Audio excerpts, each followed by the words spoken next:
asike singene kholazi ke endimeni leyo kumodela mhlambe ke into ovele nawe ufisa ukuthi ke ube yiyona mhlambe kube uthisha phambili noma ke mhlambe ke uqalwa modela nawe wabona no mhlambe sengimdala le industry mhlambe ke nama ngifuna iclass lami lokuthi ngifundise kumodela. Ngike ngamodela before ibhodi savuma. Yeah.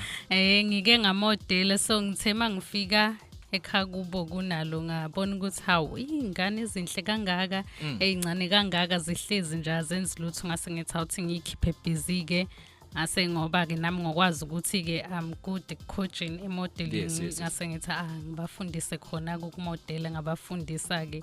yena ukukhombisa uthando kakhulu because uyangihlupha nokungihlupha bangafika nango4 makuzoba nepageant nje. Malumekazi cela ungifundise ukuthi ngiyahluleka ekutheni nje uyahlupha kakhulu ke lapho kuyayikhathaza ngemodeling ingakho nje ehleze wini.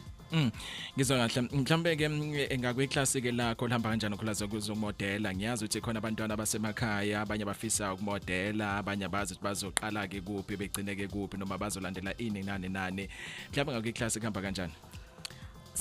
Sifundisela ngifundisela ehholo la kaMncwembe kwaGwabhela every Saturday siyamodela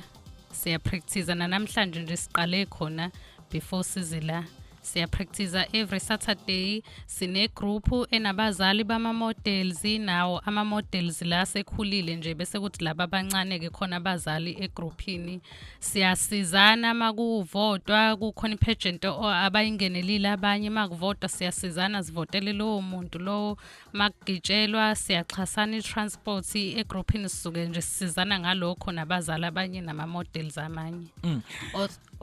onesifiso sokumodela othandayo futhi noma othandela ingane yakhe engayiletha ngama Saturdays ehall kaMncwembe noma exhumane nami ngimfake egroupini because kuke kwenzeke futhi kube ne Saturday uthola ukuthi ihholo bazoba busy ngalo bese siyaphazamiseka singangena igroup siyenzele lokho ukuthi sikwazi